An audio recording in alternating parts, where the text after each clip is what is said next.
bu ñu jógee ci parti bi nga xam ne mooy PDS tam beneen parti ba tey li nga wax rek mooy andiwaat problème bi wàllu démocratie mooy PUR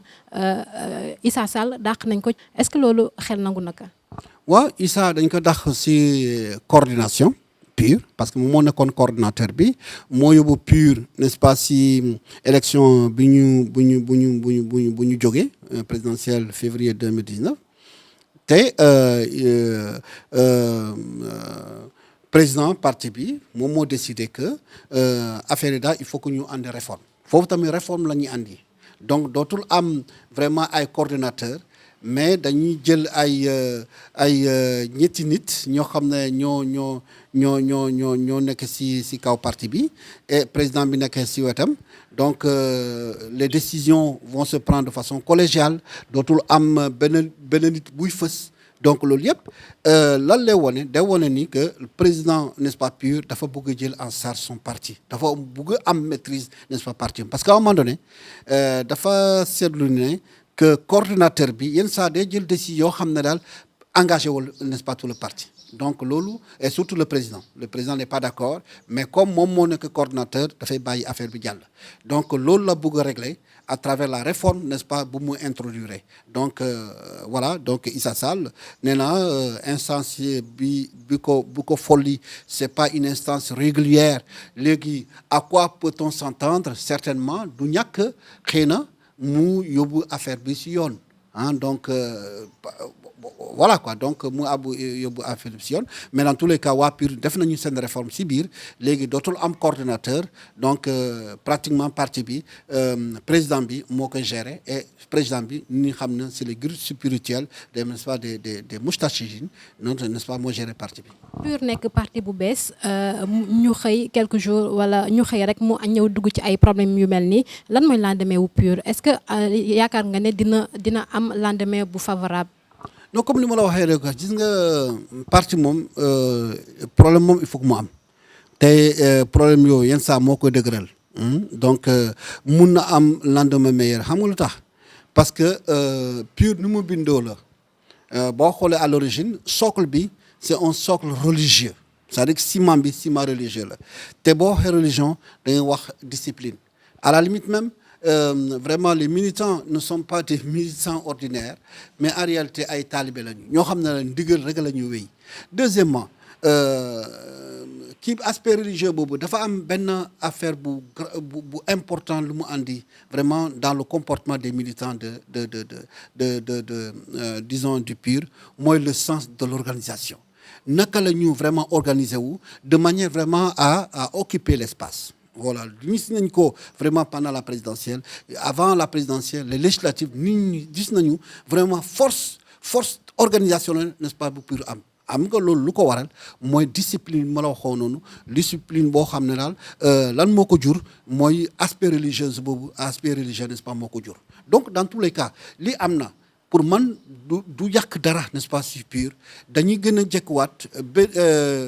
kii président n'est-ce pas du PUR gën a am doole vraiment pour vraiment manager parti bi à travers les trois responsables vraiment du comité lu ñu formé donc pour man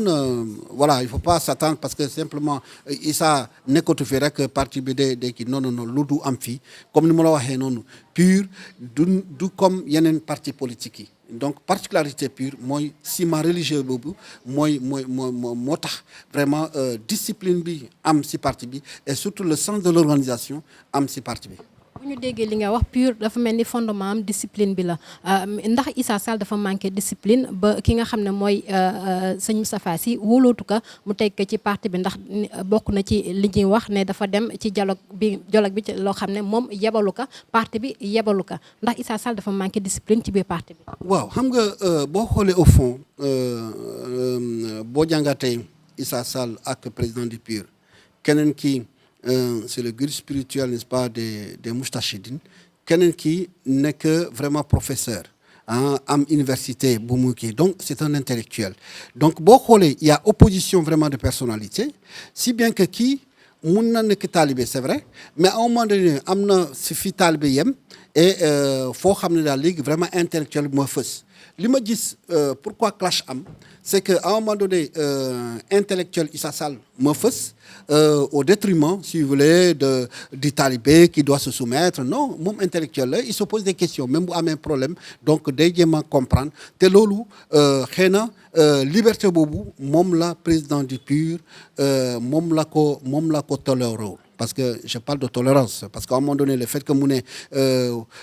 war na dem fale c'est vrai discipline du parti bi mënul dem n'est-ce pas dialogue alors que parti bi yebalu ko loolu vraiment kenn xel mënu ko nangu d'ailleurs le même problème s'est posé ak parti démocratique sénégalais Omar Sarr dem na si dialogue bi alors que le parti démocratique sénégalais a refusé le dialogue à un moment donné donc pourquoi mu dem donc loolu indiscipline parti la donc mën nañu ne au premier niveau que indiscipline à l'intérieur du parti puisque parti bi yebalu ko discipline du parti moo ne balaa ngay jël décision même su fekkee yow coordinateur nga donc war a jël au nom n'est-ce pas de tout le parti est-ce que def na ko président du PUR nee na defu ko donc loolu faute la mais en dehors de ça comme ni ma la waxee noonu opposition de personnalité bu mooy d'un côté vous avez un intellectuel même si fait que le président disons des Moustarchidine c'est un intellectuel boo xam nañu ko mais il est doublé vraiment de ces personnages un peu disons religieux alors que de l'autre côté c'est vrai moom talibé la en même temps mais talibé boo xam ne daal voilà dem na présidentielle jël na je pense quatrième quelque chose comme ça donc pour moom commencé na am vraiment yenn aura yi donc à un moment donné je pense qu'il s'est senti tellement fort que dafa fàtte ne que il est à l'intérieur d'une structure et boo waxee structure discipline la donc logique la loo xam ne daal à un moment donné malheureusement xam naa ne lu mu mënul supporter mooy la même mise n'est-ce pas du président du PUR dans la marche n'est-ce pas du PUR loolu à un moment donné un intellectuel comme lui mënu ko accepter comme ça et c'est comme si c'était une sorte de révolte le fait que mu nangu dem vraiment disons sur la table autour de la table disons du dialogue alors que PUR c'était pas une décision n'est-ce pas du PUR. Genre sanction yu mel nii tax na ba ñuy poser wu question à savoir est-ce que liberté am na ci biir suñuy parti politique fii ci Sénégal. oui sanction yooyu day wone ni généralement su fekkee si fànn boobu nga ko jëlee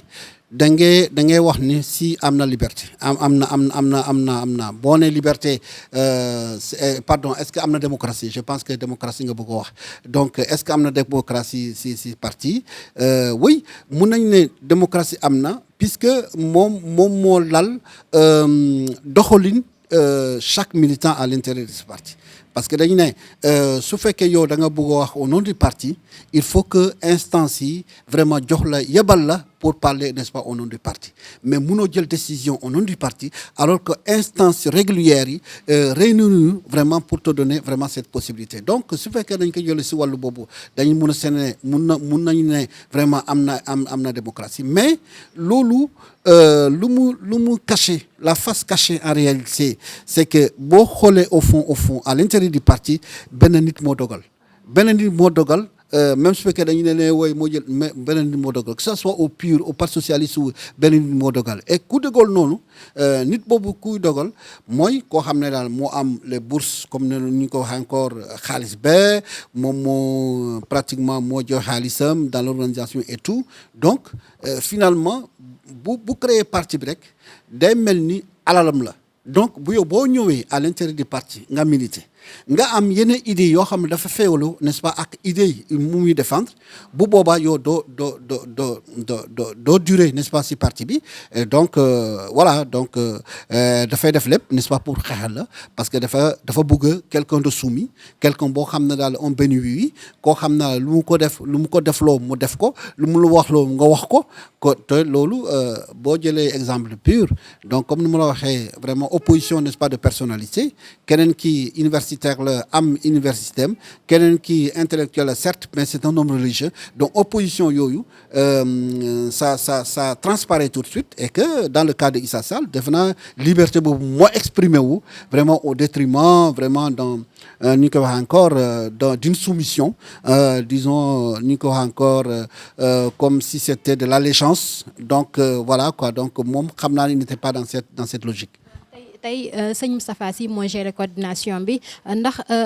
ak moom bu ñu seetee ci mentalité sénégalais yi ak moom parti boobu dina am ëllëg bu yemamaay bu ñu ko mënee waxee noonu. parce que nit ñi dañuy gis d'habitude parti politique yi ay hommes politiques ñoo koy gérer mais moom ak casquette bi mu yor ndax mën na gérer PUR. mais nit ñi xamoon nañu que PUR bi du Issa Sall nit ñi xam nañu que moom c'est moo doon gérer parti bi. En tant que leader des Moustachidines nit ñi dañ ko mës a xam c'est pas pour rien que voilà donc sénégalais voté ko lors des législatives ba ñu am ay députés donc xam nañu du Issa Sall mais am yëf yi daal yëfu kii moom parti bi donc loolu je pense que c'est pas ça le problème c'est que comme ni ma la waxee noonu le plus important mooy d'abord le sens de l'organisation. PUR foofu la wute ak yeneen parti la discipline d'abord et ensuite le sens de l'organisation da ngay xool gars yi nu ñu organiser wu et de façon disciplinée. Or dans les autres partis loolu moom manqué donc loolu boo buggee vraiment am ay résultats du point de vue politique il faut que d'abord vraiment organisation bi jaar yoon mais organisation bi jaar yoon day ànd ak discipline. donc ku nekk bu ñu la joxee tâche nga def ko et puis xam ne que parti bi vraiment da nga adhérer du poste moo tax nga adhérer mais da ngay adhérer parce que simplement gëm nga projet politique bi donc je pense que loolu moo ute vraiment disons parti PUR ak yeneen parti et donc su fekkee ñoom ils sont restés vraiment sur cette ligne là wóor na ma ni le fait que Issa Sall dem président des Moustachidines toog koo xam ne la mooy président n'est-ce pas PUR toog donc loolu du changer dara à la donne su fekkee ñoom dañuy continuer vraiment sur la voie organisationnelle bu ñu nekk discipline bu ñu nekk loolu na tax xëy na parti bi PUR encore faire des avancées parce que boo xoolee parti PUR bi dafa wàcc présidentiel bi parce que dafa amoon problème entre Issa Sall ak kii loolu yëpp nit ñi xam nañu ko xëy na discipline bu ñëwaatee xëy na vraiment PUR dina def des bons en avant. tey Issa Sall bu doxalee li nga xam ne mooy résistance est-ce que yaakaar nga ne dina am dara est-ce que du peine perdue ci moom. c'est une peine perdue c'est-à-dire que résistance même bu ko defee mënuñu ko def à l'intérieur du parti lu mu mun def actuellement tout ce qu'il peut faire mooy dem justice porter plainte en disant que dañ ma destituer alors que texte du parti waxul lii bu boobaa xëy na mu am dara. même mun na bañ am dara même bu amee dara tamit lan la mun de xanaa mu créer PUR bis wala ñu jox ko PUR waa PUR créer beneen parti comme lu xewoon si AJ/PADS entre Landing Savané n'est-ce pas et Decroix entre nga xool parti bi tamit LD Debout ak LD donc loolu dama ragal dama ñaaw jot ne loolu moo mun a am mais mënul toog à l'intérieur du parti alors que disons la décision du président du PUR nit ñi xam nañu ko. ñu ngi lay jaajëfal monsieur Mané. merci beaucoup jërëjëf.